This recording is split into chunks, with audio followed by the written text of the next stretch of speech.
Casi me cargo esta página por un error de dirección. Mirad este barco. Tenía que navegar en este sentido porque la historia nos dice que está entrando en un cementerio de barcos. Y no puede estar el lector delante del barco porque el lector todavía no ha llegado a ese cementerio. Entonces, el barco no puede estar mirando al lector. Con lo cual, esta dirección lo que nos está haciendo es sacarnos de la página. Está haciendo que el lector se vaya de la página. Para solucionar esto, coloqué un par de gaviotas. Dos gaviotas que no son para nada interesantes dentro de la historia. No importan, pero están dando un recorrido en el orden de lectura. Si empezamos a leer por aquí, nos está dando una dirección hacia la siguiente viñeta. Este recorrido es simplemente un detalle y un recurso para el dibujante poder guiar al lector. Esta es una de las páginas que siempre utilizo como ejemplo porque pese a ser una página que no tiene mucha importancia ni es espectacular, la narrativa funciona muy bien. Y otro de los ejemplos que os digo siempre a la hora de narrar, de mover la dirección del lector con flechas invisibles, es el que vemos justamente aquí abajo. Aquí tenemos que primero hemos guiado al lector hacia la siguiente viñeta. En esta viñeta, tanto la dirección del círculo del timón como la mirada del personaje nos están llevando a esta dirección. El movimiento de la cabeza de este personaje nos está llevando hacia la siguiente viñeta. En esta viñeta, lo realmente importante es lo que sucede aquí. Que este personaje está entrando por una puerta.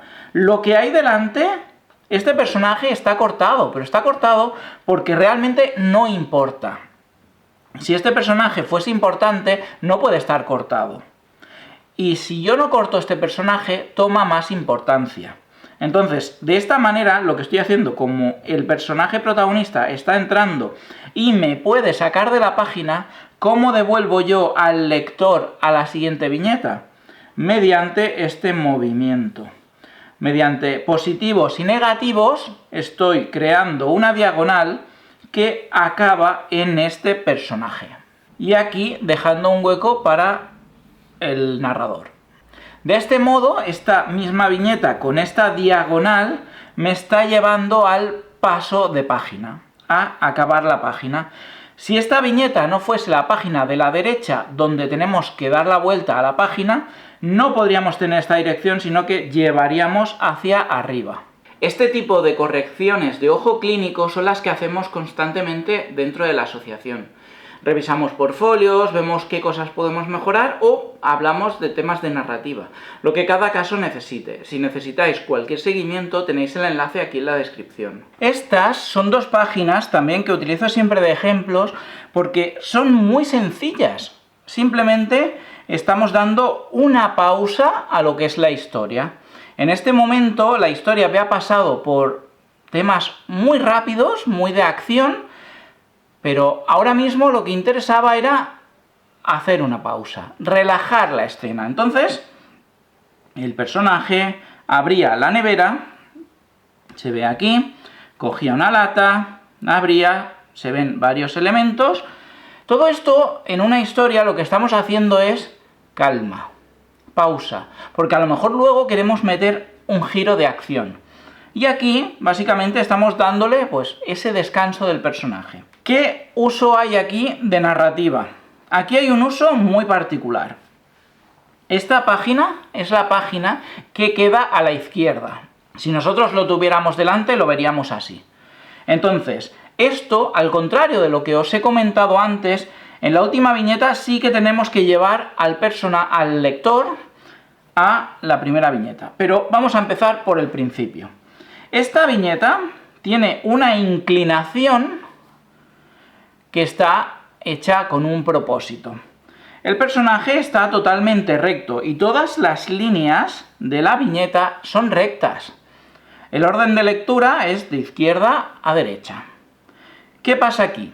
Aquí lo que nosotros estamos viendo es una viñeta normal, que la dirección sería esta. ¿Cómo ayudamos al lector y proporcionamos una ayudita para llevar al lector a la siguiente viñeta?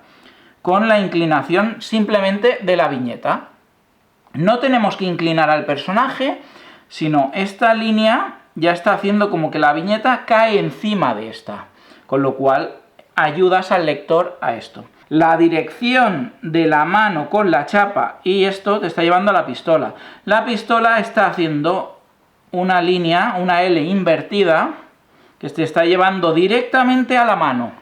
El movimiento de la mano, junto con este elemento que hay aquí, este y este, te están llevando hacia abajo. ¿Qué pasa? Que esta dirección me está empujando aquí. ¿Por qué me está empujando aquí? Porque el personaje está bebiendo. Al beber, nosotros estamos como haciendo que el líquido fluya hacia la persona. Y luego al revés. Ya empezamos a leer la viñeta, volvemos y el mismo movimiento del personaje con la lata ya te está llevando hacia la siguiente página. Cuando me interesa a mí pasar de página, hago otro tipo de movimiento. Pero aquí ya te está llevando hacia la siguiente viñeta. Esta viñeta, estos son dos viñetas. En el guión estaban por separado, pero este personaje está mirando en el portátil una serie de fotografías. ¿Qué hice yo? Pues coloqué el personaje leyendo o viendo esas fotografías en el portátil y esta lectura me está llevando hacia la dirección de las fotografías. Y esas fotografías están en unas perspectivas que me están llevando como una especie de flecha, si vemos, hacia esta viñeta. La inclinación de esta viñeta junto con todo esto me está llevando hacia esta viñeta. La mano es otra diagonal hacia la siguiente viñeta. Y esta viñeta hace como una V que me lleva hacia la siguiente. Ahora vamos a hablar de los ángulos. El mayor error de novato es poner la cámara en ángulos imposibles simplemente porque mola, porque queda espectacular. Si los personajes están teniendo una conversación, puedes mover la cámara, pero no me hagas un contrapicado porque estás distrayendo al lector. ¿Cuándo usamos el contrapicado? Cuando tenemos una conversación. En el momento en el que está hablando grita, se altera, sufre como una transformación y necesitamos que el lector se sienta como más pequeñito. Sienta que esa persona le está gritando a él. Entonces, en ese caso sí que ponemos la cámara abajo. Y al revés, ¿cuándo usamos el picado? Cuando el que está recibiendo esos gritos se está sintiendo como más pequeño.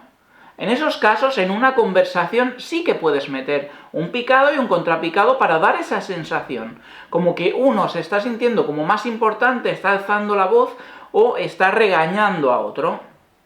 O recriminándole alguna cosa, o una situación en la que uno se altera. Entonces sí que podemos meter esa cámara en contrapicado.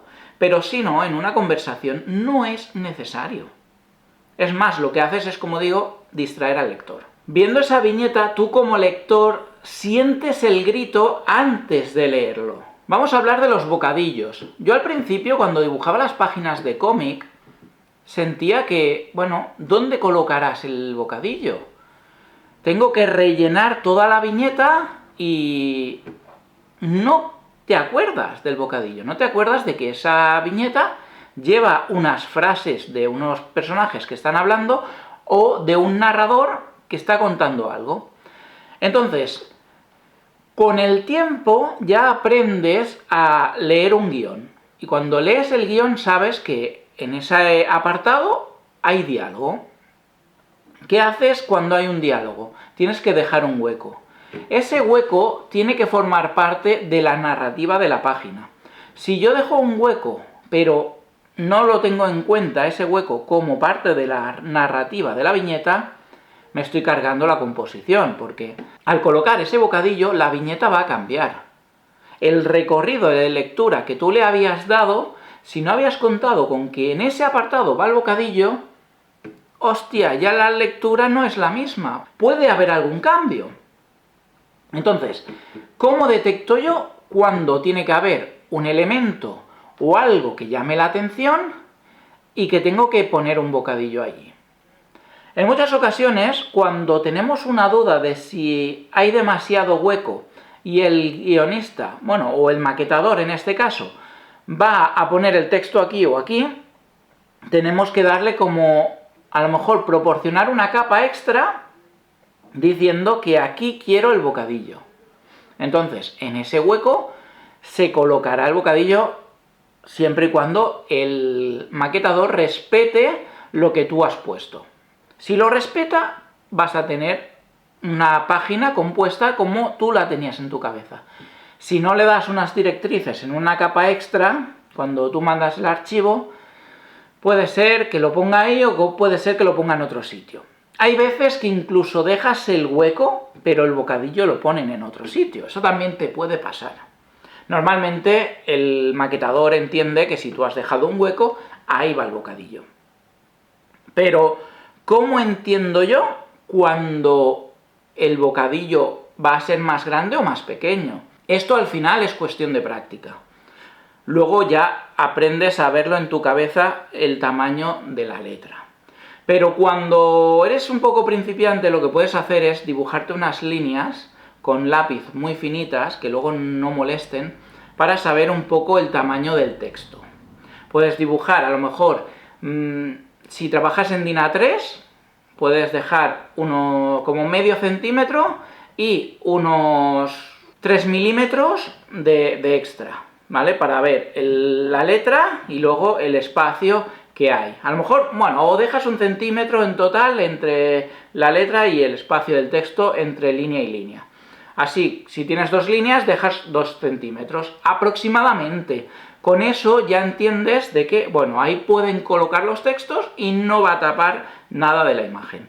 Eso es un truquito que puedes aplicar. En digital, pues más o menos calculas el tamaño en el que estás dibujando y calculas ese tipo de espacio. De esa manera puedes más o menos calcular el espacio que te va a dejar el texto. Siempre dejar un poquito más, porque ya sabéis que los bocadillos no son solo la línea de texto, sino luego va el globo o va un cuadrado si está hablando el narrador. Bueno, depende de la viñeta. Esta es una pregunta que me habéis hecho varios, tanto por mail me han llegado como en comentarios, de cómo calcular el espacio que he de dejar en cada viñeta. De esta manera. Puedes colocar elementos, por supuesto, la viñeta la tienes que dibujar entera, pero en ese espacio coloca elementos que no sean importantes.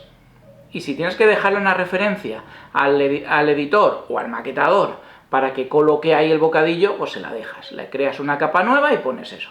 Y ya está. De esa manera te aseguras, entre comillas, que ese espacio se va a reservar para eso. En esta otra página podemos ver lo mismo. Tenemos a los personajes haciendo una composición que sería o vendría a ser un círculo. Entonces tenemos que empezamos leyendo esta viñeta, aquí con el hueco para los textos. Esta viñeta no tiene texto, pero estamos generando con la sombra, ¿vale? Generando, aparte de generar un círculo entre todas las viñetas, generando esas direcciones. Desde aquí vamos a la puerta y desde aquí vamos al personaje. Con la dirección de la puerta y el personaje estamos generando otra dirección hacia esta viñeta. Con el brazo de este personaje estamos llevando el lector donde está el globo. Por eso os digo que siempre hay que pensar dónde colocamos los globos. Si aquí va un globo, luego vamos a leer la viñeta en esta dirección. Con lo cual, si leemos esta viñeta, los puños, uno está más levantado que el otro. Esto no es porque el personaje esté haciendo una acción especial. Está pensado porque la dirección del brazo, el puño y el otro puño nos está llevando hacia esta mano. Y la sombra de la mano nos está llevando a pasar de página. ¿Cuándo usamos un tipo de plano u otro según la escena que tengamos? Normalmente cuando recibimos el guión, nos pone qué tipo de plano debemos usar en cada viñeta. Pero si no sabes qué planos detectar, aquí te dejo un vídeo sobre los tipos de plano que te puede ayudar. Por aquí te dejo otro vídeo sobre cómo enviar un portfolio a los editores. Suscríbete por aquí. Espero que este vídeo te haya sido de ayuda y nos vemos en el próximo vídeo. ¡Hasta pronto!